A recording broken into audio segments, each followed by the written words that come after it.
안녕하세요. 오스틴 주식입니다. 이번엔 애플 두 번째 시간으로 논란이 많은 M1 칩과 셀룰라 모뎀 칩 그리고 애플카에 대해서 알아보겠습니다. 애플이 인텔 기반인 X86 계열에서 ARM 기반으로 바꾸면서 M1 칩을 내놓았습니다. TSMC의 5나노 공정을 이용한 M1 칩은 여러모로 퍼포먼스가 향상되었습니다. CPU는 2.8배, GPU는 5배, 머신러닝 뉴럴 엔진은 11배까지도 빨라졌고 이로 인해서 맥북 배터리 시간이 20시간이나 지속된다고 합니다. 이 뉴스에서 여러가지 생각해 볼 것이 있는데 5나노는 선폭을 말하는 것이고 선폭이 작을수록 전력 소모가 적고 처리 속도가 빠르다는 장점이 있다고 말씀드렸습니다. 인텔의 타이거 레이크라고 불리는 11제너레이션 인텔 프로세서와 같이 CPU, GPU, 와이파이 모든 것이 칩 안에 들어가 있는 원칩 형태이기 때문에 보드에서 보드로 전류가 흐르는 이전 방식에 비해서 당연히 빠르고 전력 소모가 적을 수밖에 없습니다. 그래서 단점으로는 예전처럼 램을 업그레이드 하는 것이 불가능합니다. 또 어느 한 부분이 고장 난다면 칩 전체를 바꾸는 수밖에 없습니다. 대부분의 사람들은 오래 쓰는 것이 가장 큰 장점일 텐데 최대 20시간까지 사용한다면 하루 종일 쓸 수 있다는 것입니다. 그것이 가장 큰 장점으로 보입니다. 그 다음으로 ARM 기반에 대해서 간략히 알아보겠습니다. ARM에 대해서 좀 자세히 알아보려고 했는데 직접 사용하지 않는 비전문가로서는 한계가 있어서 특징만 알기 쉽게 알아보는 것이 좋겠습니다. M1 칩은 ARM 아키텍처를 사용하여 애플이 설계하였고 애플 실리콘이라고도 불립니다. 애플의 아이폰, 아이패드, 애플 워치 플랫폼에 기본적으로 사용되며 홈팟, 아이팟 터치, 애플 TV 등의 제품에도 사용됩니다. 테이블에서 보시는 대로 ARM은 리스크, Reduced Instruction Set Computing이라고도 불리며 한 사이클에 한 가지를 실행하면서 저전력의 빠른 속도 등 모바일에 적합한 아키텍처입니다. 반면에 인텔의 X86 계열은 CISC, Complex Instruction Set Computing이라고 불리며 지금까지 우리가 데스크탑과 랩탑에 사용되고 있고 고전력의 말 그대로 복잡한 명령에 적합하며 하이 퍼포먼스와 안정성이 중요한 아키텍처이며 데스크탑, 서버 등에 사용됩니다.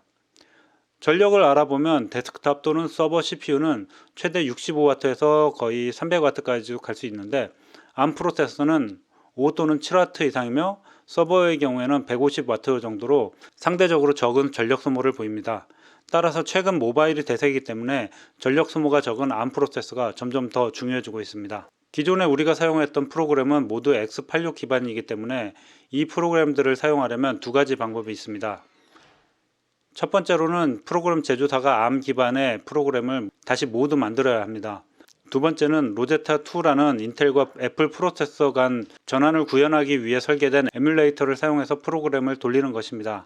간단히 설명하면 ARM 기반에서 설명될 수 있도록 인텔용으로 만들어진 앱을 번역하는 프로그램을 돌리는 것인데 일부 프로그램은 인텔 기반의 칩보다 로제타로 번역해서 돌리는 것이 더 빠르다고 할 정도로 이번 애플의 변화는 엄청난 파괴력을 가진다고 볼 수 있습니다.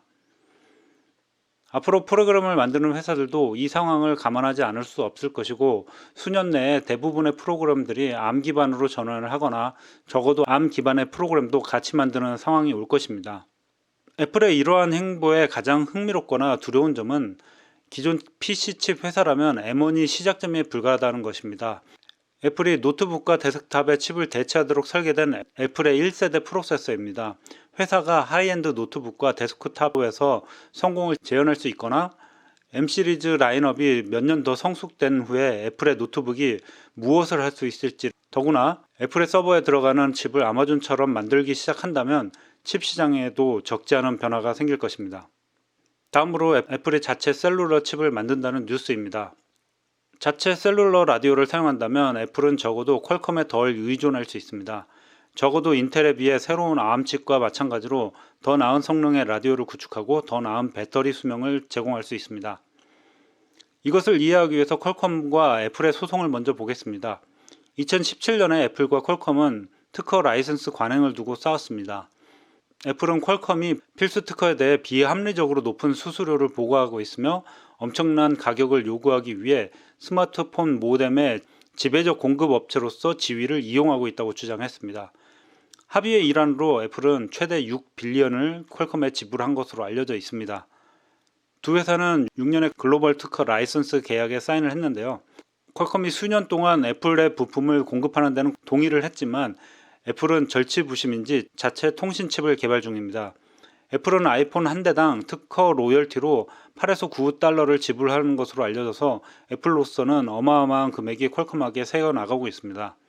애플은 작년에 약 1억 8,500만 대 아이폰을 판매한 것으로 알려졌는데요. 대략 1.5 빌리언이 퀄컴에게 돌아가는 것 셈입니다. 이후 애플은 2019년에 10억 달러 규모의 인텔 모뎀 사업부를 인수하였는데 애플 최초의 셀룰러 모뎀을 담당하는 엔지니어 팀을 구성하였습니다. 이번 인수를 통해서 애플은 이제 하드웨어에 대해서 퀄컴에 의존하지 않고 스마트폰용 5G 모뎀을 자체적으로 생산할 수 있습니다. 이 회사는 현재 에어팟에 사용되는 H1 칩과 아이폰 및 애플워치에 있는 U1 칩을 포함하여서 일부 독점 무선 칩을 설계하고 있습니다.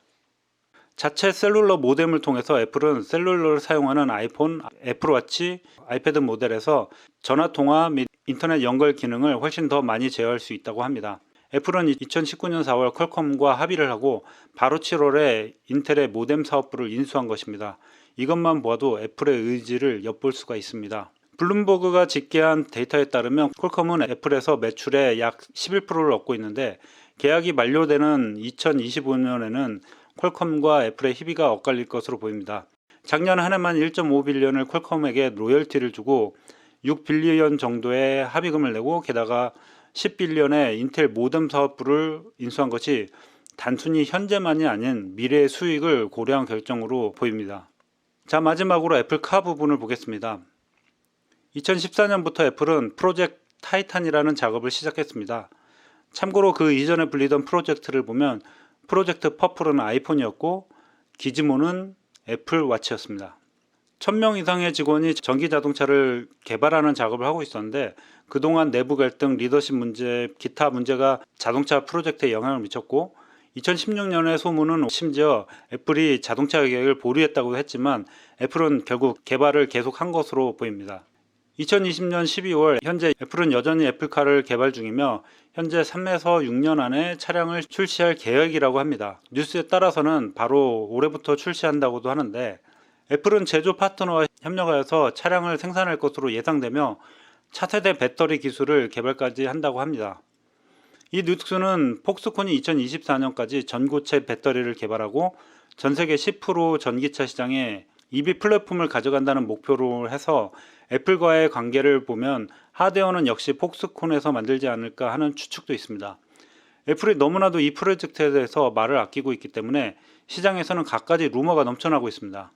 삼성증권에서는 애플이 캐나다 마그나와 손을 잡을 수 있다는 보고서를 내걸었습니다. LG전자가 세계 3위 자동차 부품 업체인 캐나다 매그나 인터내셔널과 함께 전기차 파워트레인 분야 합작법인인 LG 매그나 E 파워트레인을 설립하기로 했고 현재 알려진 바로는 2024년 애플이 만드는 자율주행 전기차인 애플카 생산에 매그나 인터내셔널이 참여하게 되고 이 사업에 이번 합작에 참여한 LG전자가 핵심 역할을 하게 될 가능성이 높아진 셈이라고 했는데요. 영상을 만드는 중에 또 현대차와 협력을 할 수 있다고 해서 현대차가 20%나 급등을 했습니다. 지금 이러한 모습은 전기차의 추추전국 시대 같습니다. 현대는 보스턴 로보틱스 인수와 함께 혁신적인 모습을 보이는 것이 역시 대한민국이라는 자부심을 갖게 합니다. 다만 애플의 루머가 어디까지가 사실일지가 궁금한데요. 지금까지 애플은 자율주행에 주력한 것으로 알려져 있는데 사진에 나오는 라이다를 장착한 차의 모습을 보면 그다지 애플스럽지 못한데 실제 차량 속에 라이다 센서를 매립하고 애플 특유의 디자인 소프트웨어를 생각한다면 테슬라와 견줄 수 있는 파괴력은 있을 것 같습니다. 미국 아이들을 보면 거의 모두 애플폰을 가지고 있고 에어팟 등 애플이 생활 속 깊숙이 침투해 있다는 느낌을 받습니다. 다만 테슬라가 워낙 빠르게 발전하는 회사라서 2024년쯤에는 이미 테슬라는 25,000불의 저가형 차량을 내놓은 후라 애플로서는 여러모로 부담이 될 수밖에 없을 것입니다. 애플의 주식을 보아도 현재 그닥 변화가 없는 것을 보면 그런 우려가 섞여 있는 것으로 보입니다. 개인적으로 이번 애플편에서 다른 회사 대비 한 3, 4배 정도의 시간이 걸린 것 같습니다. 기술적 내용도 많고 뉴스도 특히 되게 많았습니다. 재무적인 내용을 다음 편에 할 텐데 이렇게 계속 혁신해가는 애플의 주가를 어떻게 평가할 수 있을지 현재는 적정한지가 궁금합니다. 긴 내용 들어주신 점 감사합니다. 오스틴 주식이었습니다.